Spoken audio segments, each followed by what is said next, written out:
अनजानी भूल। गलतियां हर इंसान से होती हैं। कुछ गलतियों को एक्सेप्ट करके हम सुधार लेते हैं, पर अगर हमें किसी ऐसी गलती की सजा मिले जो हमसे अनजाने में हो गई हो तो? इवाना एक हाउसवाइफ थी। 27 साल की शादी और 2 बच्चों के साथ इवाना काफी अच्छी और सिंपल लाइफ जी रही थी। वो एक पहाड़ी इलाके में रहती थी और इसलिए उसके हस्बैंड को अक्सर अपने काम के चलते घर से दूर ट्रैवल करना पड़ता था।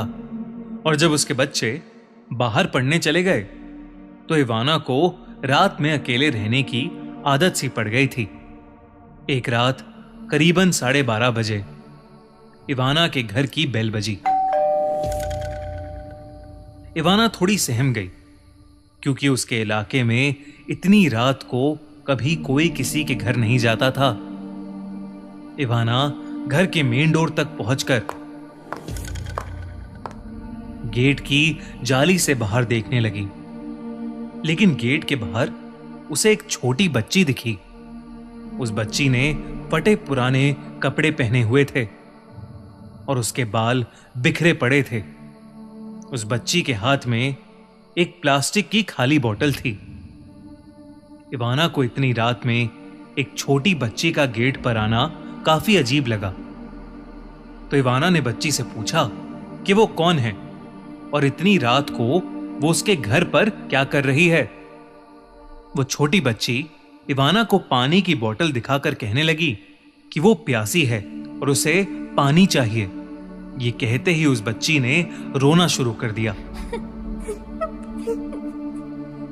उसने इवाना से कहा कि उसने सुबह से पानी नहीं पिया है।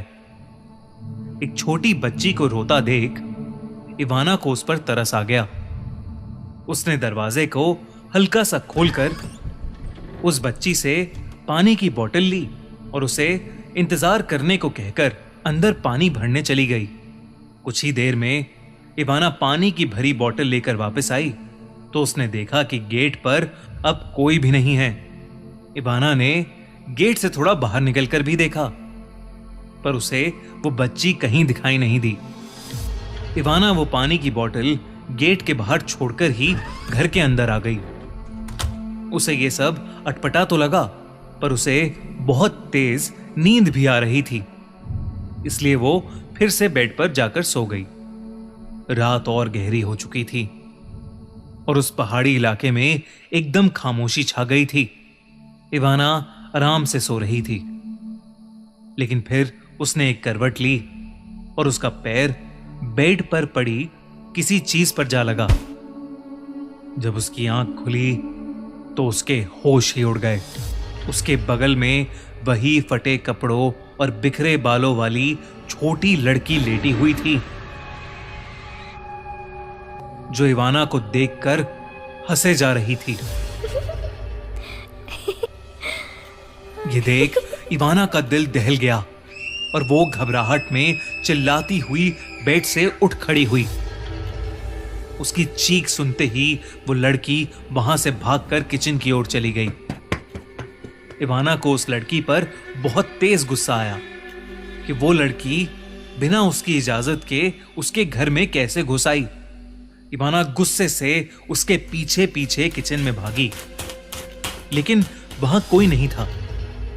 इवाना को लगा कि वो लड़की शायद वहीं कहीं छुप गई है। वो धीरे धीरे किचन की सारी अलमारी चेक करने लगी, लेकिन वो लड़की किसी अलमारी में भी नहीं थी। इवाना को कुछ समझ नहीं आ रहा था, लेकिन अब जो होने वाला था उसका तो उसे बिल्कुल भी अंदाजा नहीं था। अचानक किचन की लाइट्स फ्लिकर करने लगी और किचन की सारी अलमारियां खुल बंद होकर बजने लगीं। अलमारी से एक एक करके सारे बर्तन नीचे गिरने लगे। एक चाकू तो इवाना को लगते लगते बचा। इवाना शॉक्ड थी और सुन्न होकर अपने सामने घट रहा वो अजीब हादसा देख रही थी। कुछ मिनटों बाद ही अलमारियों का बजना बंद हो गया था, लेकिन घर की लाइट्स अभी भी फ्लिकर कर रही थीं। अचानक किचन सिंक से काले रंग का पानी नाली से ऊपर निकल निकल कर आने लगा और तभी इवाना को अपने पीछे से उस छोटी लड़की के हंसने की आवाज आई। वो मुड़ी तो उसने देखा कि वो छोटी लड़की इवाना की घबराई हुई हालत देखकर जोरों से हंस रही थी और ताली बजा रही थी। इवाना जैसे ही उसके पास जाने के लिए आगे बढ़ी, अचानक इवाना को ऐसा लगा जैसे किसी ने पीछे से इवाना के बाल खींचे हों। इससे पहले कि वो रिएक्ट कर पाती, उसके बाल किचन सिंक की नाली में फंस गए और वो उसी नाली की तरफ खींचे जा रहे थे। अब भी उसमें से गंदा काला पानी निकल रहा था, जिसकी वजह से इवाना का मुंह उस पानी में डूब गया और उसे सांस आनी बंद हो गई। इवाना बुरी तरह तड़प रही थी, पर उसने बहुत जोर लगाया और अपने आप को सिंक से दूर धक्का दिया। वो उस किचन सिंक के चंगुल से तो छूट गई, लेकिन उसे बहुत तेज दर्द हो रहा था। पूरे सिंक में अब उसके टूटे हुए बाल पड़े थे। इवाना ने अपनी सांसें संभाली और घर में इधर उधर नजरें दौड़ाईं, पर वो छोटी लड़की कहीं नहीं थी। इवाना को समझ आ गया कि वो छोटी लड़की कोई आम लड़की नहीं, बल्कि कोई बहुत बुरी शक्ति या शायद कोई आत्मा है जो उसके पीछे लग गई है।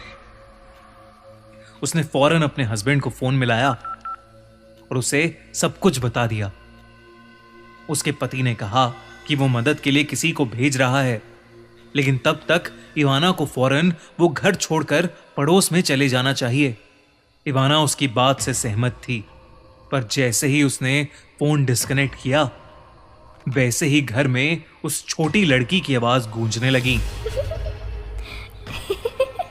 मछली मछली जल की रानी है, जीवन उसका पानी है।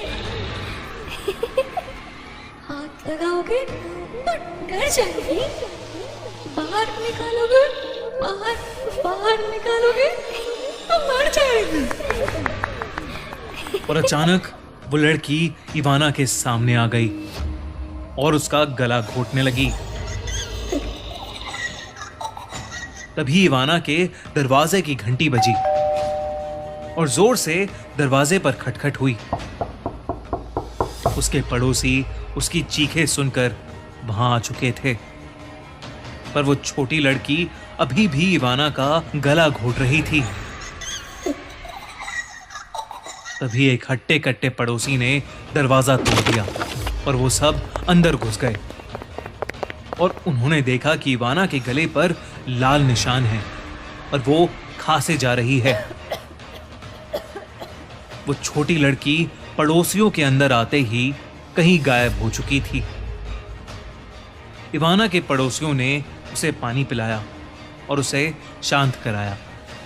उस रात से करीबन हफ्ते भर पहले ही इवाना और उसका परिवार कहीं घूमने गए थे।